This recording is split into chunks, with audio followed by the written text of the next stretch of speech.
Okay, good evening, folks. Okay, so to start the story, I have to give you a little bit of an introduction. So some time ago, I came across this theory that when we sing songs or we listen to songs, we don't hear the words. The words are forgotten.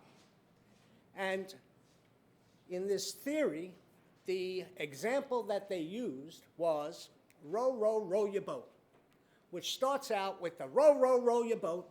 Then another group comes in with a row, row, row your boat. And then another group comes in with a row, row, row your boat. And then you get to the second line, which tells you how they're supposed to be rowing, which is gently down the stream. So we're not listening to the words, because if you were going gently down the stream, it'd be a different song altogether. But we're going hell-bent for leather, just getting that row, row, rowing going. And then right after that, you have merrily, merrily, merrily, merrily, life is but a dream. But we don't sing it that way at all.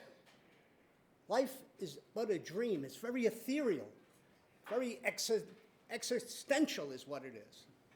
So after that, I started to think to myself, I got to listen to the words to songs.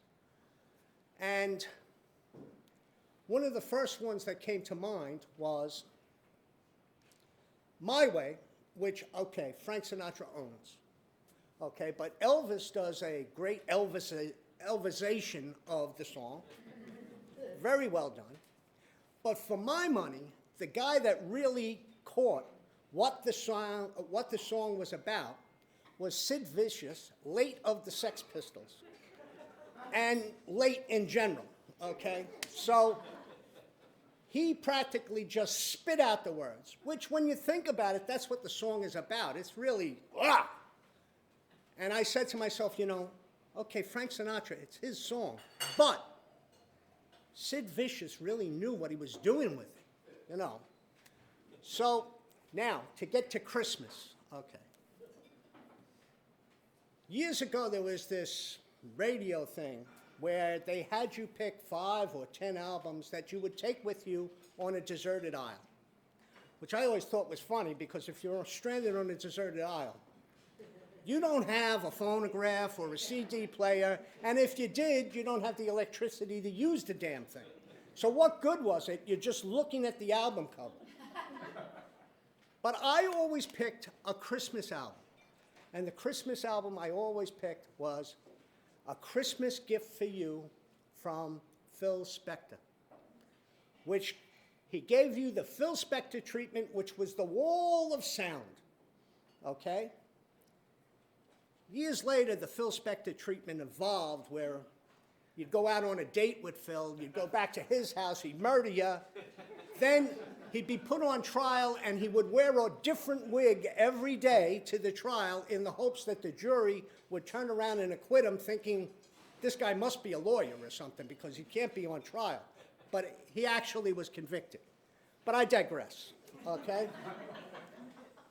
That album has Bobby Sox and the Blue Jeans, the Crystals, the Ronettes, Darlene Love, who does a terrific job on White Christmas.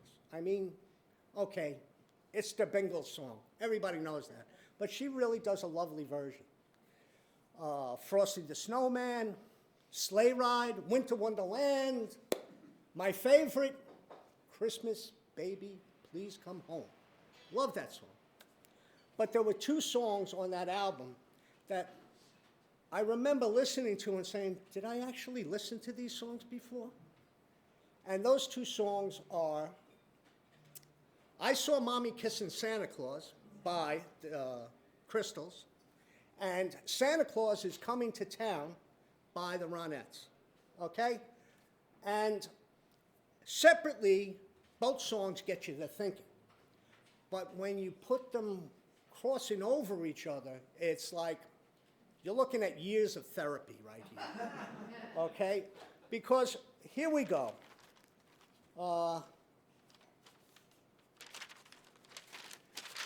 Okay, I Saw Mommy Kissing Santa Claus. underneath the mistletoe last night. She didn't see me creep down the stairs to have a peep. She thought that I was still upstairs, tucked in my bedroom, fast asleep. Then I saw Mommy tickle Santa Claus underneath his beard so snowy white.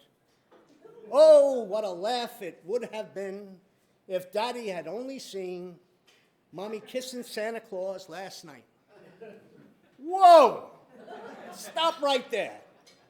Here's a child watching the breaking up of his home and assuming his father will find it humorous.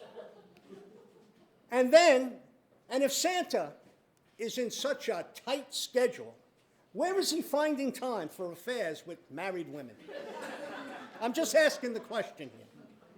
Then you go on to Santa Claus is Coming to Town. The lyricist, by the way, is Chris Gillespie. I don't think we're related.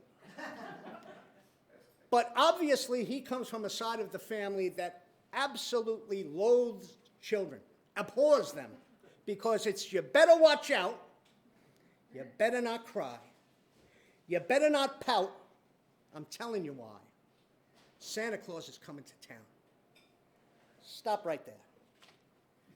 I gotta watch out? No crying, no pouting? Why not just chain me to the stove, okay? What do I have left? I have nothing. As a youth, all I had was crying and pouting. That was it. He's making a list. He's checking it twice. He's going to find out who's naughty or nice. He's checking it twice in between affairs with married women. It took me years to find out that being naughty was actually quite nice. He sees you when you're sleeping. He knows when you're awake. Of course, if this creepy guy is watching you sleep, he's going to know when you're awake. That's a given. So this is the year things are going to be different. My letter to Santa opens with, I have photos of you kissing my mother, which I'm prepared to have delivered to Mrs. Claus unless everything on my list is under the tree on Christmas morning. This year's list is going to be extensive. And yes, I know it's blackmail, extortion, but it's time to put jolly old St. Nick on notice. Get him back on the straight and narrow. He's putting an end to crying and pouting. The creep is watching you sleep. He's having illicit affairs with married women.